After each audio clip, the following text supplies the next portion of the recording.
Rai wythnosau ôl, camerau y lle ath lawr I Camden yn Llundain I chwilio am bobl a STEIL unigryw. A fi o'n i'n llwyddiannus? Nawn ni adael I chi benderfynu. Barod neu beidio, dyma ni'n dod. Y fashionista cynta gyda ni afel yn ddi oedd Elinor, myfyriwr o Birmingham.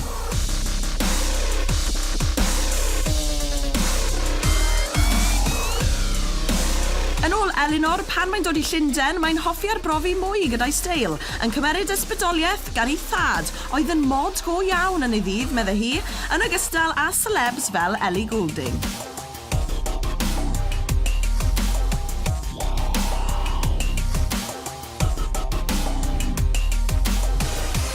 Mae Elinor yn hoffi siopa ar y STRYD fawr, y siaced wedi dod o Zara, y ffrog o Topshop a'r gardigan o H&M.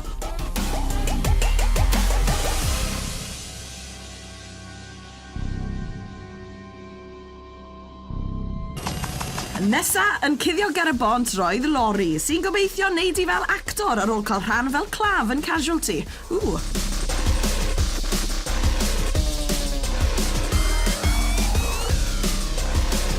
Dyw Lori ddim yn coelio mewn prynu dillad newydd, a'i law neu vintage yn unig, medde fe. Fel y Crease T Bugs Bunny ma fe'n trio dangos I ni, nath e ffindo mewn parti, a'r siaced croen dafad a ddoth o siop elusen yma yng Camden.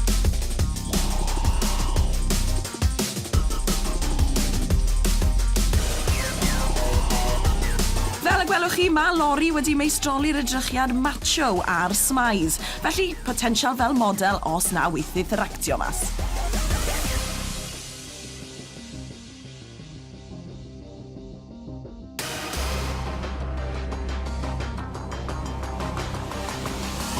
Nesa, dyma Oli o Suffolk, sydd yma yn Llundain ar gyfer cyfweliad I ymuno â Ysgol Ffasiwn Llundain. Mae Oli fel y gwelwch chi a obsesiwn reit ddifrifol gyda'r lliw D, ac yn mynnu bod dewis gwisgo un lliw bloc yn y ffordd yma yn ffordd effeithiol o bwysleisio'r gweadau gwahanol yn y dillad. Wel, na ni wedi dysgu rhywbeth, boes. Nesa, geithon ni afel yn Loti, actores ifanc arall sydd yn byw yn y ddinas erbyn hyn, ond yn wreiddiol o Aylesbury.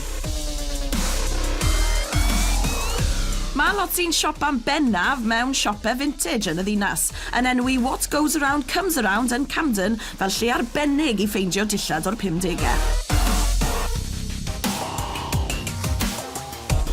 Fel myfyriwr drama, mae Loti'n gorfod gwisgo D o ddydd I ddydd yn y stiwdio, ac felly yn mwynhau'r cyfle ar y penwythnos I arbrofi gyda lliwiau llachar.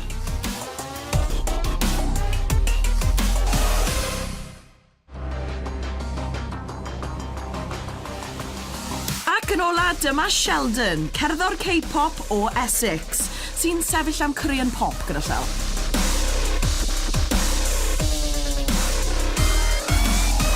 Yn anaml, welwch chi Sheldon yn gwisgo unrhyw beth ond denim yn ôl I ffrindiau, a mae ganddo 22 bar o drainers. Un am bob blwyddyn mae wedi bod ar y blaned, medde fe.